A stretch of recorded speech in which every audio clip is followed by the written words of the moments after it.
America in 2025, a nation divided, a nation on edge. The seeds of discontent sown years ago have taken root. They have grown into a towering forest of anger and frustration. Donald Trump, back in the Oval Office after a tumultuous 4 years, had promised to make America great again. But for many Americans, his vision of greatness felt more like a nightmare. His policies, a toxic brew of nationalism, protectionism, and social conservatism, had alienated vast swaths of the population. The economy, despite Trump's boasts, was far from booming for many. His trade wars had backfired, driving up prices and costing jobs. The working class, the very people Trump claimed to champion, were struggling to make ends meet. Their anger was palpable, their frustration simmering. And then came the tariffs. Trump, in a fit of economic pique, slapped tariffs on goods from China, Mexico, and Europe. It was the straw that broke the camel's back. The tariffs hit American consumers hard, driving up the price of everything from cars to washing machines. The protests began almost immediately. At first they were small, localized affairs, but they quickly grew in size and intensity.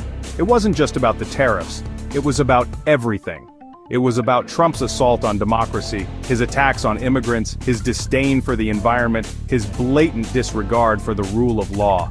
The protesters were a diverse group: students, teachers, factory workers, doctors, lawyers, people from all walks of life united in their opposition to Trump and his agenda.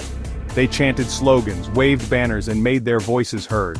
They were determined to take back their country.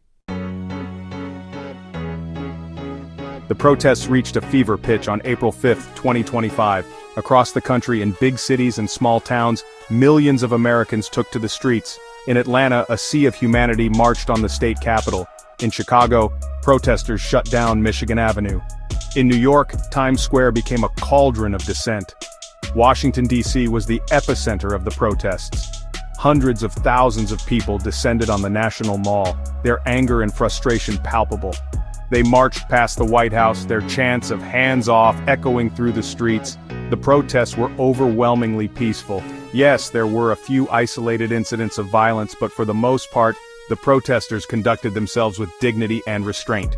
They were determined to make their point without resorting to violence.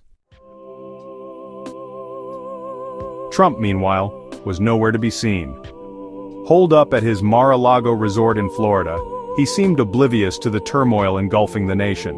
He spent his days golfing and tweeting, seemingly unconcerned by the millions of Americans who were demanding his removal from office. His response, when it finally came, was predictable. He dismissed the protests as the work of radical left-wing agitators and fake news. He refused to acknowledge the very real pain and suffering his policies were causing. He doubled down on his rhetoric, further inflaming the situation. The protests of April 2025 were a watershed moment in American history. They showed the world that the American people would not be silenced. They would not stand idly by while their democracy was eroded, their rights trampled upon, and their future mortgaged. The question now is, will anyone in power be listening? If you found this valuable, subscribe to our channel, like and share this video with your friends, and hit the bell to get notified of our future content. Now go watch our other videos.